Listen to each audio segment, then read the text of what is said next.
Coming up on this Thursday edition of Daybreak, on day 2 of a bipartisan investigation session, lawmakers scrutinize the Park administration's North Korea policies. The defense minister says Pyongyang is capable of producing nuclear bombs using weapons-grade uranium. Washington supports Tokyo's expansion of its military role by way of collective self-defense, saying it welcomes Japan's increasing contribution towards regional security. Experts say Korea needs to push the US to persuade Japan to resolve historical and territorial issues in Northeast Asia. Plus, international talks to curb Iran's nuclear development resume in Geneva as Tehran's supreme leader makes clear his country will not surrender its nuclear rights. Daybreak begins now.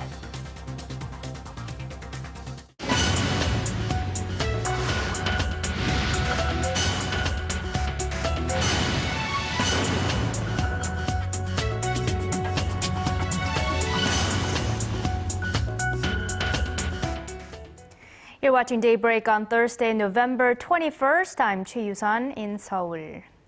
Let's start things off at the National Assembly on day 2 of bipartisan investigation session, where lawmakers question the nation's security matters, including President Park Geun-hye's North Korea policy and the government's defense budget for next year. Our political correspondent Kim Hyun-ji has our top story. During an interpellation session Wednesday, the effectiveness of the government's North Korea policy came into question. If we label the international community sanctions on Iran as 100, its sanctions on North Korea come only to a level of 10. Are you aware of this? I'm aware that there have been questions about the effectiveness of the sanctions. Lawmaker Chung Mong-jun of the ruling party also raised concerns that not all countries concerned are on the same page in terms of pressuring Pyongyang. When it comes to North Korea sanctions, the U.S. is rather passive, as is China. Since Washington is our ally, you can persuade them. But how are you going to draw cooperation from Beijing? When President Park Geun-hye visited China this past summer, the two leaders saw eye to eye on many areas. Seoul and Beijing are working closely together. The effectiveness of the Park administration's trust politique process was also called into question. Prime Minister Chung Hong-won said he believes visible improvements in North-South relations will be seen soon as a result of the policy. I think North Korea no longer thinks that it will get aid from us if it complains, which was its strategy in the past. However, lawmaker Woo Sang-ho of the Democratic Party argued that distrust between the two Koreas has deepened. He said the operation rate at the inter-Korean Kaesong Industrial Complex has dropped to a 50% under the Park administration, in comparison to its predecessor. The level of inter-Korean exchanges and humanitarian aid from Seoul to the north have retreated. No progress has been made on the resumption of the Mount Kumgang tourism project or on reunions of separated families. What have you done over the past year? On security matters, lawmakers raised concerns about the relatively small 3.8% increase for the Defense Ministry's budget next year. Opposition lawmakers criticized the Defense Ministry for making little progress in investigating allegations that the military cyber unit interfered in last year's presidential election. Kim Hyun-ji, Arirang News.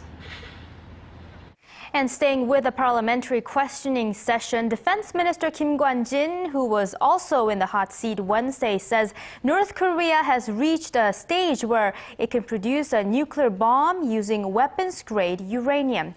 Minister Kim added that Pyongyang appears to have resumed operations at its Yongbyon nuclear reactor and that Seoul is closely monitoring the North's activities at its main nuclear complex. The South Korean military presumes North Korea now has the capability to produce up to 40 kilograms of highly enriched uranium every year.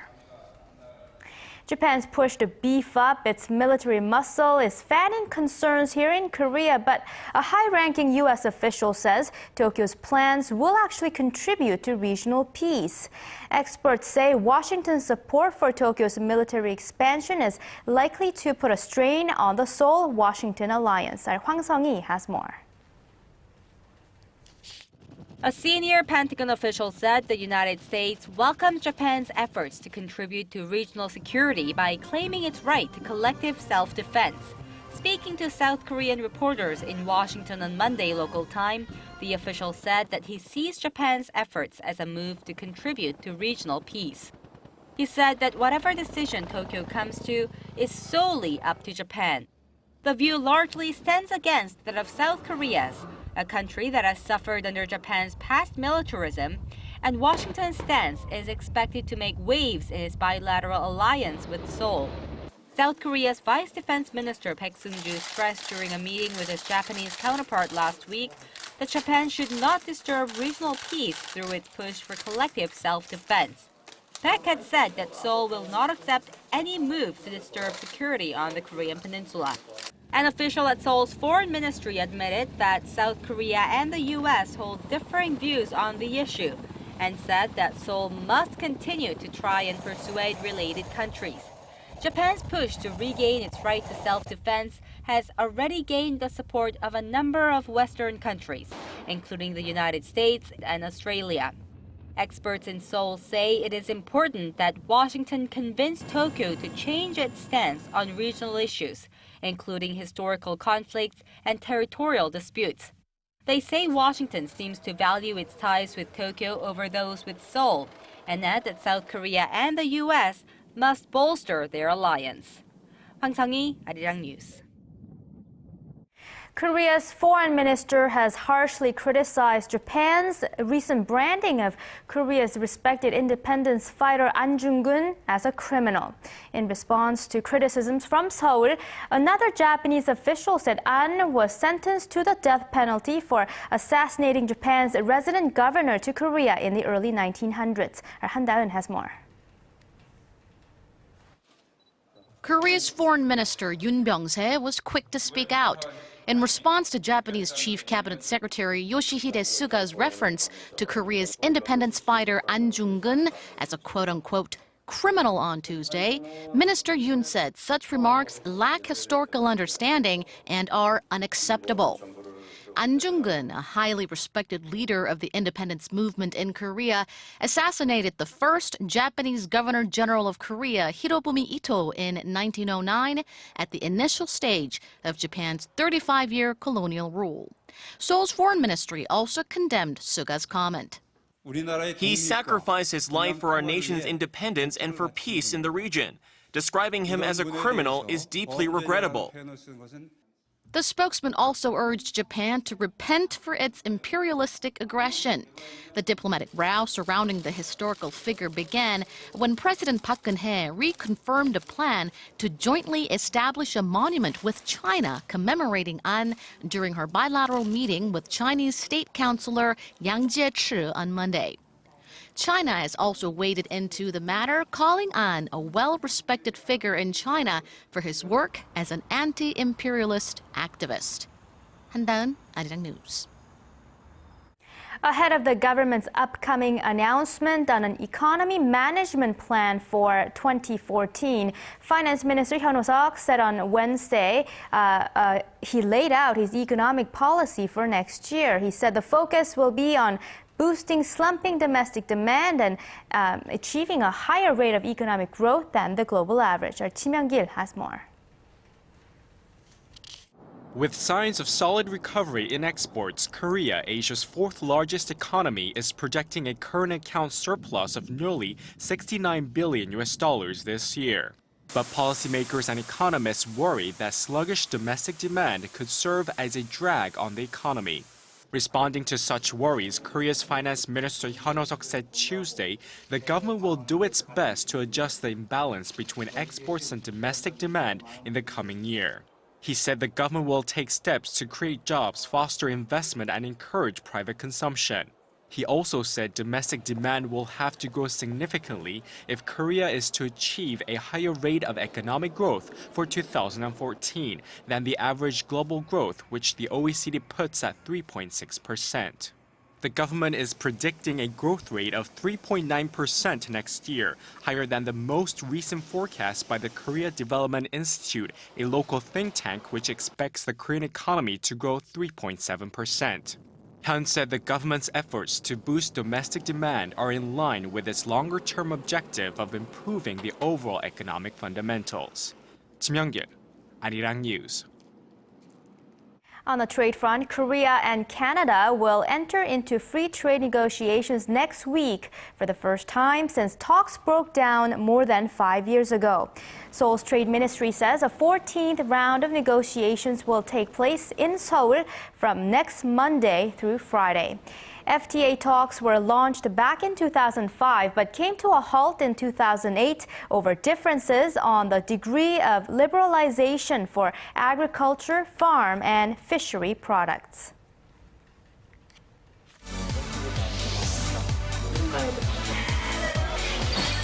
If you want the latest news from Korea and around the world. Return to the negotiations. President Park Geun-hye plans, given the current circumstances. On your way to work or at home. Defense Ministry. The legislature will convene a... Tune into Daybreak on Arirang TV. Prime Minister Shinzo Abe said Tuesday. Top diplomats from 6 world powers and Iran are in Geneva for the latest round of international talks on Tehran's nuclear program. Ahead of the meeting, Iranian negotiator Mohammad Javad Zarif said that there was every possibility a preliminary deal could be reached. The 5 permanent members of the UN Security Council, along with Germany, want an interim agreement that calls for Iran to give up its nuclear ambitions and agree to more inspections in return for limited sanctions relief. Over in Tehran, Iran's supreme leader said his country will not retreat from its rights to nuclear development, adding red lines have been set for the Iranian negotiators. A new Israeli interceptor missile that is under co-development with the U.S. successfully passed its second live trial on Wednesday, shooting down a short-range ballistic missile. The interceptor, called the David Sling, is capable of shooting down incoming intermediate short-range rockets and should be effective against most of Hezbollah's rocket arsenal. Officials say it could be ready for deployment as early as next year. Once in place, David Sling will form an extra layer in Israel's growing multi-pronged missile defense shield made up of the Arrow against ballistic missile threats and Iron Dome, which intercepts short and medium-range rockets. The United Nations says there have been some gains in the fight against AIDS. In its latest annual report, the organization says the number of newly infected in 2012 was estimated at 2.3 million, down 33% compared to 2001. AIDS infections in children dropped by 260,000, a 52% reduction since 2001. The report also says nearly 10 million people in low and middle-income countries were accessing antiretroviral therapy last year, up nearly 20% in the space of a year. There are currently an estimated 35 million people living with AIDS worldwide.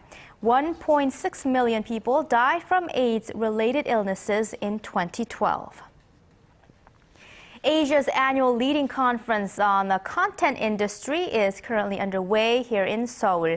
The 2-day event has drawn a diverse set of experts from home and abroad. Our cultural correspondent Park Ji-won reports. God of Bath is one of the most popular webcomics in Korea. With its hilarious topics and enticing plots, the webcomic has garnered millions of hits on the internet and will be adapted into a film next year. As an original writer, I am very happy and encouraged by the thought that comics in general could become more popular, as more of them are being adapted into other media.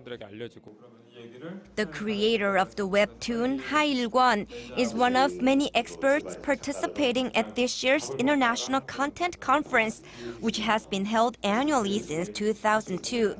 From creators to distribution and marketing experts, participants representing the content industry in Korea and abroad have joined the event. Miki Yamamoto is a senior vice president at IMG Licensing Asia, which specializes in international sports and entertainment marketing. She predicts the licensing industry will become bigger in Korea as it plays an important role in commercializing the content itself into more profits. In Korea, there are many excellent licensing agencies already. But the problem is each licensing agency is very small. And then there are not big licensing agencies who are managing more than 30 clients or 50 clients. So I think sooner or later, there would be more players that would be larger and then be more global network. Chair of U.S. Visual Effects Society Jeffrey Oken shared his views on innovation. This is a time when a person with no pedigree, no education, no anything, has the opportunity to change dramatically the entire environment of our entertainment experience and again, what it is that we're seeing. The key is how do you get ready for change? The two-day conference runs through Thursday with further discussions on current and future trends in the content industry. Park Ji-won, Arirang News. Korean companies are catching on to the idea of turning smartphones into remote controls, which could help to simplify our lives by automating everyday tasks and gives us off-site access to our homes. Our Son Jang-in shows us how it works. This is a new household boiler system developed by a Korean appliance manufacturer that comes with apps for popular mobile platforms that can turn your smartphone into a remote control. Now, no matter where you are, be it at home or away, the app allows you to turn the temperature in your house on and off or adjust it in other ways with just a tap of your smartphone. Anyone who lives in the house can control the boiler, check the settings, and even set the timer. You can download our app onto your smartphone and it lets you control the device from any place at any time. Although features like these were once used only by early adopters, more home appliances made in Korea and elsewhere now come with the new technology. These days, it is no surprise to see someone use their phone to change channels, but now users can also search for information about the items they see on their screen just by tagging the code on the screen with their phone.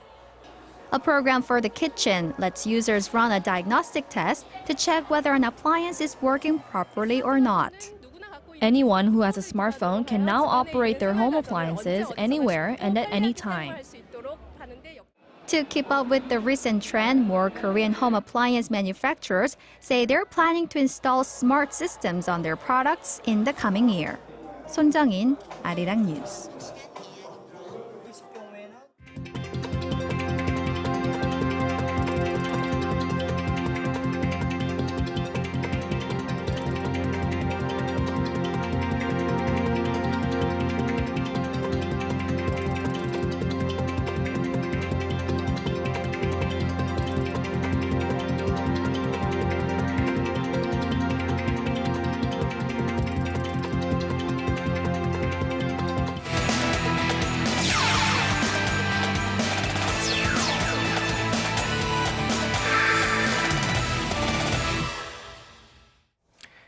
And a good Thursday morning to you all as we kick things off in baseball. Of course, Oh Seung-hwan still looking to go overseas next season. Things are pretty quiet over in the major leagues, which leaves the NPB the most likely destination for the Samsung Lions closer.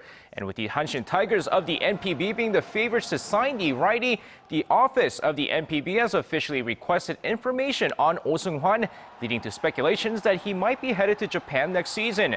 Oh's agent Kim Dong-wook stated that things will now speed up with the Samsung Lions done with the Asia Series.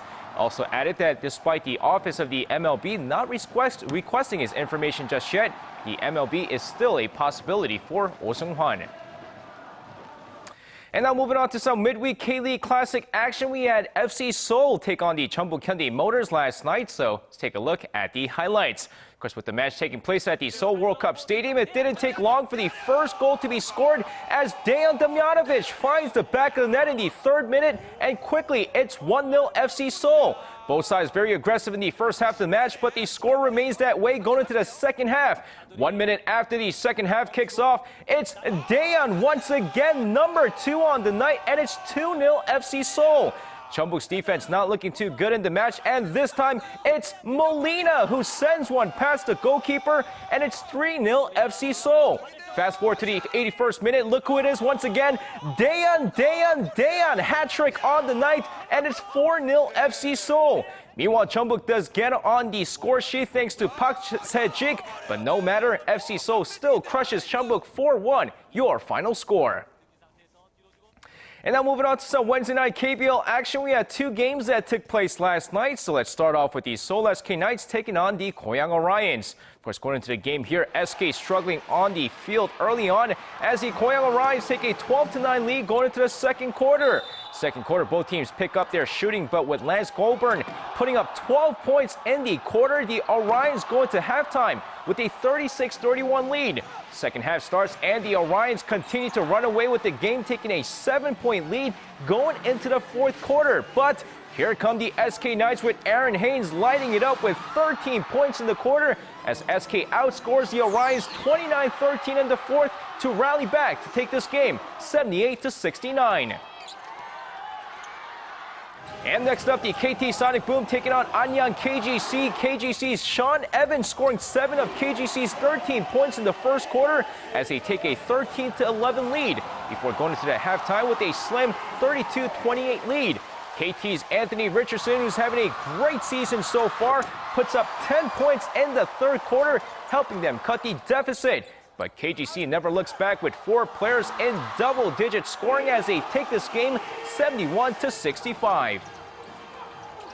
And now finishing things off in the V-League, an epic 5-set match over on the women's side as Korea Expressway upset the first-place IBK 3-2. So with that said, let's move over to the men's side as Russian Cash looks to upset the Hyundai Capital Skywalkers. Now first set, the Hyundai Capital Skywalkers looking too strong for Russian Cash as they dominate the first set 25-15. Second set, Russian Cash stepping it up a bit, but Hyundai Capital still take the second set 25-21. Hyundai Capital is trying to finish off the game early here as Liberman Algames tear it up on the court with 25 attack points on the night, taking the third set 25-19 and a 3-0 victory. And with that said, that's going to wrap it up for me. This has been SJ. Have a great rest of the day and see you guys again for your sports needs.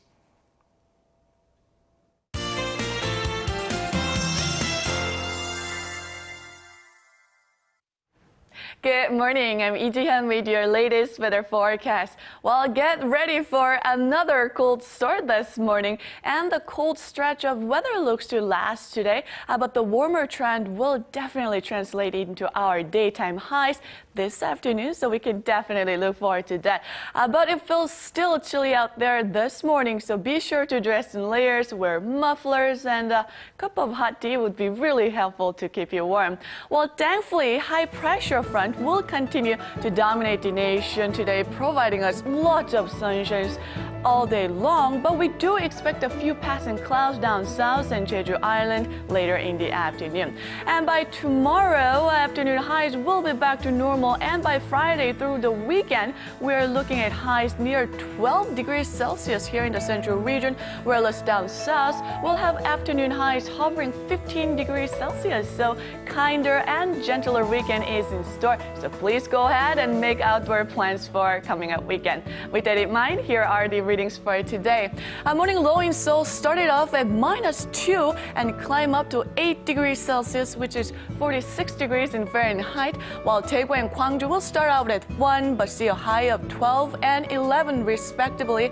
But Busan will enjoy mild with a high peaking to 13. Now let's see how other regions are looking.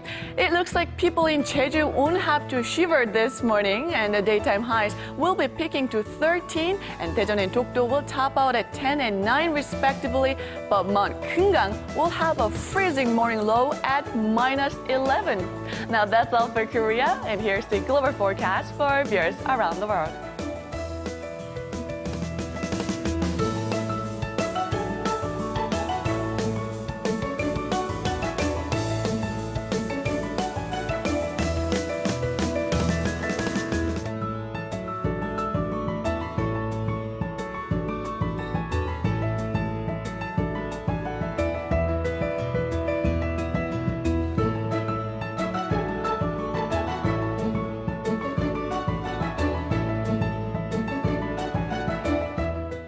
That's all from me at this hour. Enjoy your morning commute and hope you have a wonderful day.